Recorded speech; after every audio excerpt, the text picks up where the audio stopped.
Praise the Lord, ஹல்லேலூயா. கிறிஸ்துவுக்குள் பிரியமானவர்களே, இந்த அருமையான காலை வேளையிலும் தேவ சமூகத்துக்கு வந்த உங்கள் ஒவ்வொருவரையும் இயேசுவின் இணையற்ற நாமத்தினாலே அன்பின் வாழ்த்துக்கள். இந்த நாளிலும் மல்கியா 1:2 அடியேன் வாசிக்கிறேன். இந்த நேரத்தில் கர்த்தர் நம்மோடு கூட பேசுகிறார். நான் உங்களை சிநேகித்தேன் என்று கர்த்தர் சொல்லுகிறார். ஹல்லேலூயா. எத்தனையோ அன்புகளை நம்ம இழந்திருப்போம். எத்தனையோ பேர் உண்மையான அன்பு வைக்கிறேன்னு சொல்லி நம்மளை ஏமாத்திருக்கலாம். ஆனால் கர்த்தர் சொல்லுகிறார், நான் உன்னை சிநேகிக்கிறேன். ஹல்லேலூயா. இன்றைய காலகட்டத்தில் பல இடங்களில் அன்பு என்ற பேரில், ஸ்நேகம் என்ற பேரில் பல தவறுகளை நம்ம பார்க்குறோம், பல காரியங்களை நம்ம பார்க்குறோம்.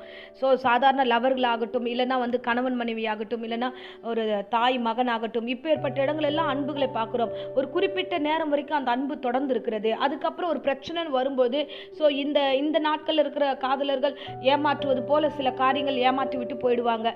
சில காரியங்கள் அவங்களுக்கு நடந்து முடிஞ்சதுமே விட்டுட்டு போயிடுவாங்க. கணவன் மனைவி அன்பு ஈகோவில் சில வேலையில் பிரச்சனைகள், ஏதாவது ஒரு பிரச்சனை வந்தால் அவங்க எனக்கு மதிக்கல அதனால அப்படின்ட்டு விட்டுட்டு போயிடுவாங்க. இந்த இடத்துல ஒரு தாய் மகனுடைய அன்பை பார்க்குறோம். அங்கே பார்த்தா மகனுக்கு ஒரு திருமணம் ஆகும்போது அந்த தாயை மறுபடியும் அவங்க பார்க்க மாட்டாங்க. இந்த மாதிரி பல உறவுகளை சாட்சிகளாக இந்த நாட்களில் நம்ம பார்க்க முடியுது. பல உறவுகள் ஏதோ ஒரு காரியத்து நிமித்தமாக, அடிப்படை நிமித்தமாக அன்பு வைத்து ஸ்நேகம் வைத்து வருகிறார்கள். ஆனால் மறுபடியும் ஏதோ ஒரு பிரச்சனை நிமித்தமாக பிரிகிறாங்க. இந்த அன்பு பொய்யான அன்பு. ஹல்லேலூயா. நமக்கான உண்மையான அன்பு ஒன்று உண்டு. இரட்சகராக இயேசு கிறிஸ்து சொல்லுகிறார், நான் உன்னை சிநேகித்தேன். ஹல்லேலூயா. உண்மையான ஸ்நேகம், உண்மையான ஸ்நேகம், உண்மையான அன்பு. அந்த அன்பு பாருங்க, நான் உன்னை விட்டு விலகுதும் இல்லை, உன்னை என்றும் கைவிடுவதில்லை. எல்லோரும் சொல்லுவார்கள், திருமணத்தின் முதல் நாள் அந்த வார்த்தை கைப்பிடிச்சு சொல்லுவாங்க, என்ன ஆனாலும் சரி, வாழ்வானாலும் சாவானாலும் நான் உன்னை விட்டுட்டு போவே மாட்டேன்னு சொல்லுவாங்க. ஆனால் நேரம் வரும்பொழுது அவர்களுடைய காரியங்கள் மாறுதலாய் மாறுகிறது. ஆனால் கர்த்தர் அப்படி இல்லை.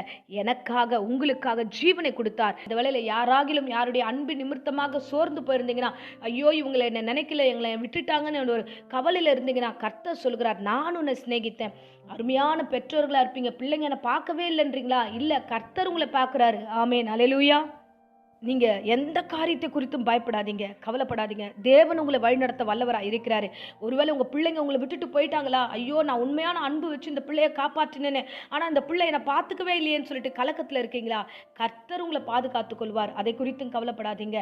உறவுகள் ஒரு நாள் மாறும். இந்த உலகின் அன்பு சிநேகம் ஒரு நாள் மாறும். ஆனா என்றும் மாறாதவர் ஒருவர் நம்மோடு இருக்கிறார். அதுதான் ஆண்டவர் சொல்லுகிறார், ஸ்திரீயானவள் தன் பாலகனை மறந்தாலும் நான் உன்னை மறப்பதில்லை என்று வார்த்தை சொல்லப்பட்டிருக்கிறது. கர்த்தர் பொழுதும் மறக்க மாட்டார். அல்லேலூயா. இந்த இடத்துல நம்ம வாசித்த வசனப்படி நான் உன்னை சிநேகித்தேன் என்று யாரை பார்த்து சொன்னார்னா, யாக்கோபை பார்த்து சொன்னார். யாக்கோப் எப்பேற்பட்டவன்? அவன் எத்தன் என்று வேதம் சொல்கிறது. அவன் பொய்யனாக இருந்த பொழுதும் ஆண்டவர் அவன் மீது அன்பு வைக்க காரணம் என்னன்னா, அவன் திரும்பி உண்மையாய் வந்தான். ஆண்டவரே நான் தவறு செஞ்சுட்டேன், என்னை நீங்க ஆசீர்வதித்தால வழியே உம்மை விட மாட்டேன்னு மற்ற எல்லாத்தையும் விட்டுட்டு ஆண்டவர் பாதத்தை பற்றி கொண்டபடினால ஆண்டவர் அவன் பெயரை மாற்றி அவனை இஸ்ரவேலாய் மாற்றி ஆசீர்வதித்தார். ஆண்டவருடைய வார்த்தை சொல்லுகிறது, யாக்கோப் என்னும் பூச்சியே, சிறு கூட்டமே, நீ பயப்படாத, நான் உன்னோடு இருக்கிறேன், நான் உன்னை சிநேகித்தேன் என்று கர்த்தர் சொல்லுகிறார். இவ்விதமாகவே கர்த்தர் உங்களை சிநேகிக்கிறார். நீ எந்த நிலைமையில இருந்தாலும் சரி, நீங்கள் எந்த நிலைமையில இந்த பிரசங்கத்தை கேட்டாலும் சரி, உலக அன்பு மாயை. உலக அன்பு ஒரு நாள் உங்களை விட்டு கடந்து போகும். சூழ்நிலைகளுக்கு ஏற்பாற் போல மாற்றங்களை கொடுக்கும். ஆனால் கர்த்தருடைய அன்போ ஒரு நாளும் மாறாது. விளையேற பெற்ற ரத்தத்தினால அவர் உங்களோடு இடைப்பட்டிருக்கிறார். உங்களுக்காக ஜீவனை கொடுத்திருக்கிறார். உங்களுக்காக மறுபடியும் உங்களுடைய உண்மையான சிநேகிதர் உங்களை கூட்டிக் கொண்டு செல்வார். அந்த கர்த்தராகிய இரட்சகரை பற்றி கொள்ளுங்க. கர்த்தர் உங்களை ஆசீர்வதிப்பாராக. இப்பொழுதும் அடியேன் உங்களுக்காக ஜெபிக்கிறேன். அன்பு இரட்சகா, இந்த அருமையான தருணத்துக்காக ஸ்தோத்திரம். இந்த நாளில உலகம் முழுவதும் பல அன்புகளை குறித்து பேசிக் கொண்டிருந்தாலும் ஆண்டவரே, உண்மையுள்ள அன்பு நீர்தான் ஆண்டவரே. ஆண்டவரே அப்பா, உம்மண்டையில் இந்த வந்திருக்கிற பிள்ளைகளுக்காக ஆண்டவரே நான் நன்றி செலுத்துகிறேன்.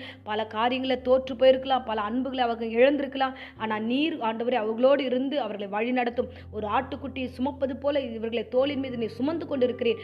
ஆண்டவரே அதற்காக நன்றி செலுத்துகிறேன். இந்த அன்புள்ள தெய்வம் அல்லவா நீ.